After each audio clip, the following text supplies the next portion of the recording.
precisamente lo que sucedió con el texto gaditano de 1812. Fracasó y fue derrotado.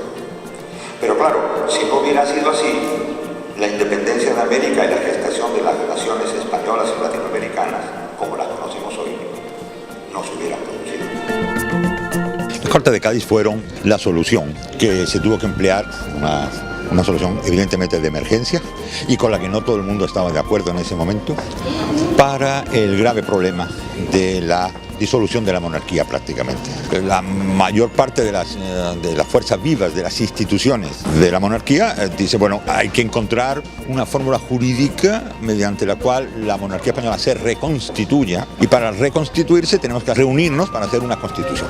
Por tanto, vamos a avisar, vamos a llamar para esa constitución, para ver en qué nos constituimos ahora, a los representantes de qué, del viejo sistema, es decir, la nobleza, la iglesia y el pueblo llano, o llamamos para esta constitución a los representantes de los territorios, a los representantes de las ciudades.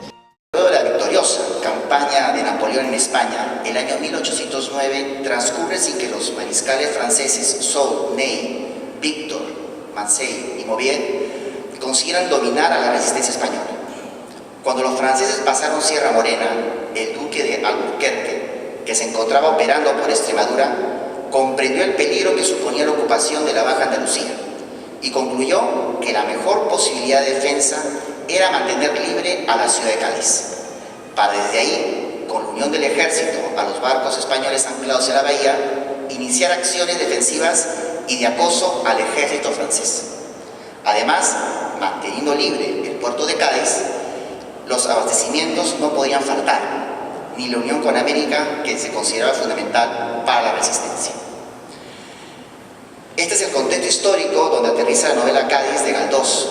Sumergiéndose en él, es posible revivir todos los acontecimientos y palpar la alegría y el bullicio de los gaditanos ante uno de los hechos más importantes de la historia de España, las Cortes de Cádiz.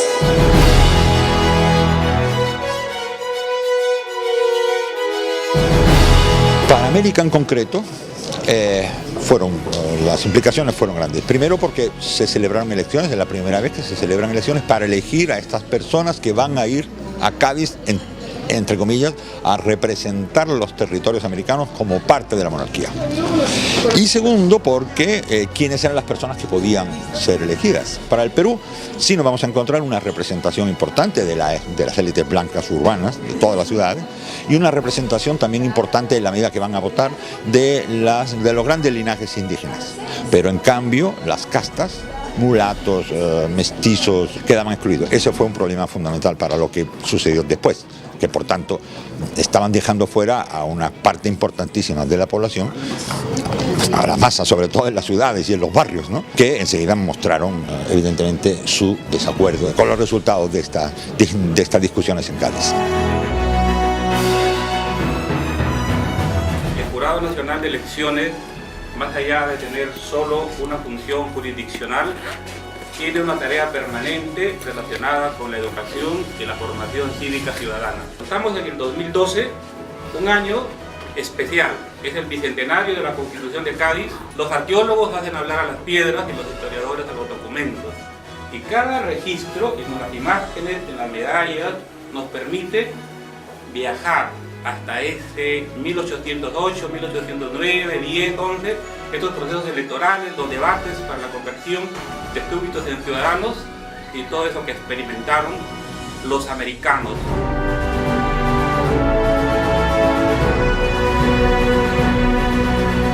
En el Perú las ideas liberales se encarnan en la Constitución de 1823. La víspera, el 11 de noviembre de 1823, el mismo Congreso, que era autor del bello texto, pone en suspenso, mediante una ley de excepción, los artículos constitucionales que sean incompatibles con las facultades extraordinarias otorgadas al libertador Simón Bolívar.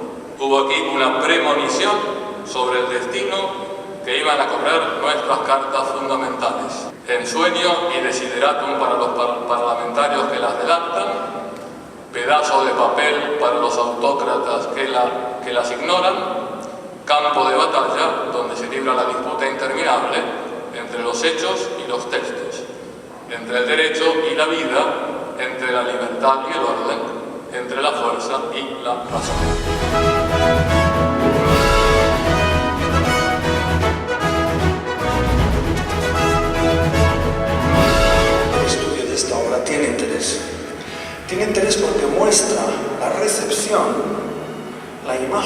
Cortes de Cádiz, 70 años más tarde, en un periodo de la restauración, de una cierta paz en medio de la convulsa segunda mitad del siglo XIX español. Cádiz se convierte aquí en un espejo de las esperanzas de esa España de la restauración.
Evento, ese importante acontecimiento que ha tenido a bien promover la Universidad de Piura, este Congreso Internacional que pretende redescubrir las ideas y fuerza que se debatieron en su momento en las Cortes de Cádiz y que sirvieron de inspiración a todos los países latinoamericanos.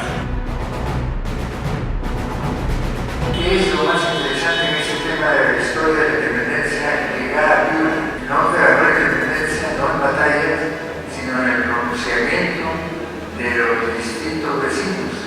Se independizó todo ese ambiente porque existía el ánimo por la independencia y con la llegada del ejército de San Martín ese ánimo sintió respaldo y se planteó la independencia.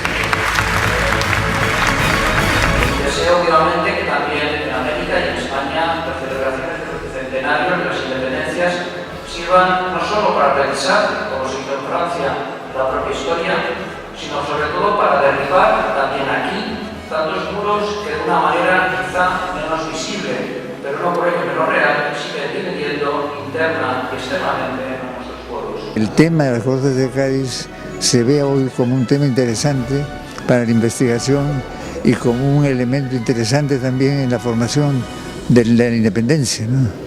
Es un signo interesante el hecho de estudiar las Cortes de Cádiz ahora y ver lo que de ellas se vivió en la independencia, ¿no?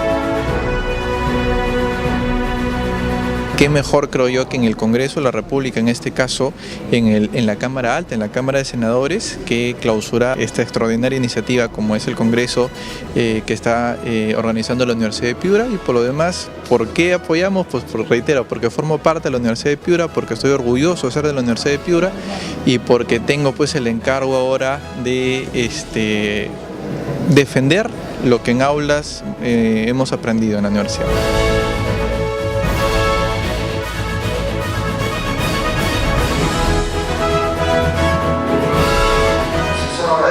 Abarcar